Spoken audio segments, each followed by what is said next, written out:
This is absolutely insane. Everywhere I go, the circus suddenly shows up.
Okay, so I'm in a research building out in Waltham, which is approximately 7 or 8 miles away from Boston and from Jamaica Plain, where I reside in a building owned by the Greenville Group, who tends to rent to a lot of mentally disturbed DPH and DMH placements in their building. I'd say most of their building complex, located at the corner of Union Ave and Green Street, um, is composed of mental health inmates from the Department of Public Health and Department of Mental Health uh, agencies. And over the last few years, while I have been battling Greenville in court for their unlawful retaliatory actions against my tenancy, I have learned quite a bit about the Greenville's um, business practices, specifically their uh, business model of renting to criminals who then get paid money from the government, for doing nothing. I mean, when you're criminally insane, the government literally pays for your housing and for your upkeep because you're criminally insane. People who are criminally insane cannot be placed in the regular prison system because it is presumed that they don't understand the concept of incarceration and punishment for crimes. So instead, the criminally insane get placed in buildings owned by the Greenville Group, such as the one that they own at 5 Union Ave or 191 Green Street, which are all single unit occupancy rooms, where you can easily house prison inmates without directly having to have these prison inmates live with women and children. Except that I am a woman and I live in that building, and I lived in that building before the Greenville Group started renting to large numbers of criminally insane sex offenders and psychopaths. And they have been refusing to leave me alone because I'm not like them. So one of the things that they have been doing, the Greenville Group, is using or harnessing the psychopath tendencies of a cyber criminal named Jasmine Irizarry.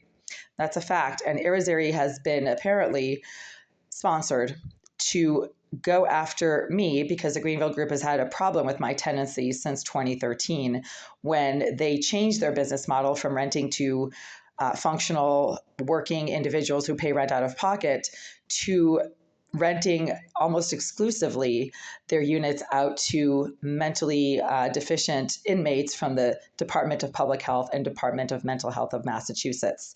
It has been confirmed by multiple agents of the Housing Court that the Greenville Group works with agencies who try to place sex offenders in residences because it is not easy to place sex offenders in residences. Most residences and residential buildings do not want sex offenders on their premises, but the Greenville Group welcomes the sex offenders with open arms. Jasmine Irizarry is a sex offender, and she specializes in cyber crimes. Go figure. Doesn't that work out really well if you're a psycho pervert who stalks people, as law enforcement has informed me that Irizarry does, that she targets people and has issues with women? That's a sex offender. Then she is basically doing what she loves, which is using surveillance to perv and creep all over women she has an issue with. Over the last few years, Irizarry has been using some type of directed energy device because she is a cyber criminal who claims to be a structural engineer and has admitted to using a directed energy device on social media. She has been using that device to let me know that she's in the vicinity when I go places that are outside of the Jamaica Plain area. It happens when I'm in downtown Boston, but right now it's happening out here in Waltham, which means that Irizarry is not too far away because directed energy weapons only have a range of approximately 2.5 miles, which is maybe 3 kilometers. And because Waltham is 7 or 8 miles outside of the Jamaica Plain area, that means that Irizarry literally travels to wherever she happens to know that I might be going.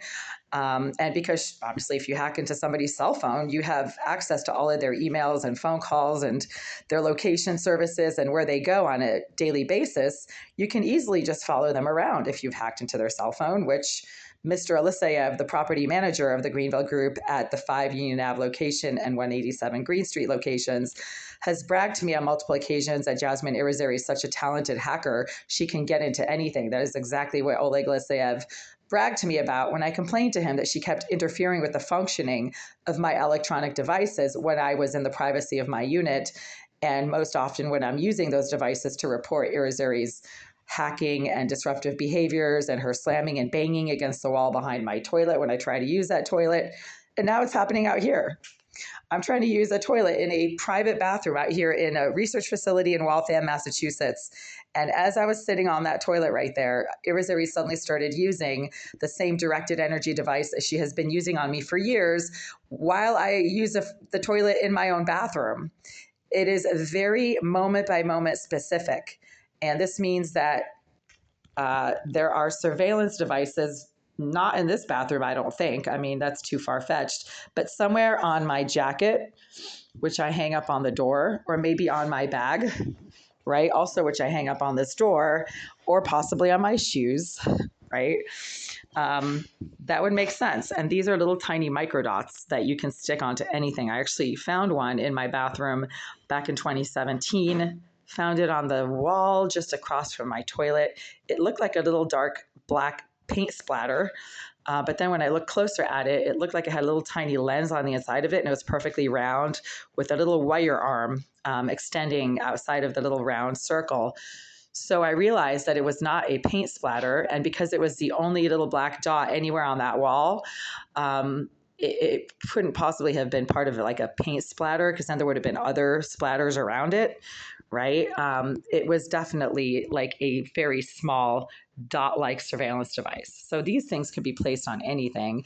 And especially if you're wearing like a dark leather jacket, you can just stick a little tiny device anywhere on that jacket, presumably on the sleeves or on the collar, where you can then see what that person is doing when they are outside of the building where you both live and where you have this psychotic need to follow that person around and know what they're doing. That is a psychopath, folks.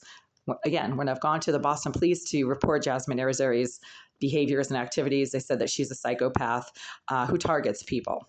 Exact words.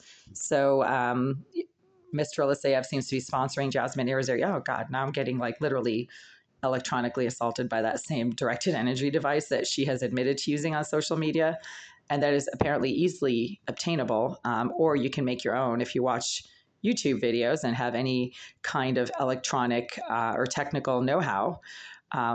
Again, which Irizarry has claimed to do on social media. And Mr. Eliseyev, her handler at the Greenville Group, has bragged about her technical and hacking abilities, saying that she is so talented, she can get into anything.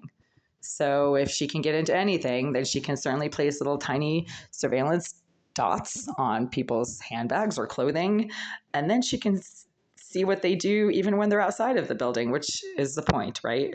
If you're a psychotic stalker, I mean, why do you limit your activities to a building? No, you take them outside the building as well.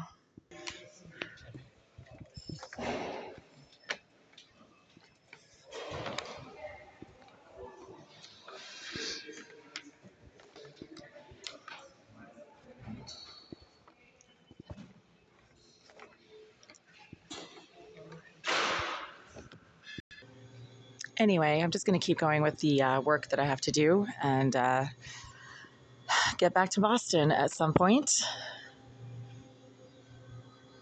Mission accomplished for today, though.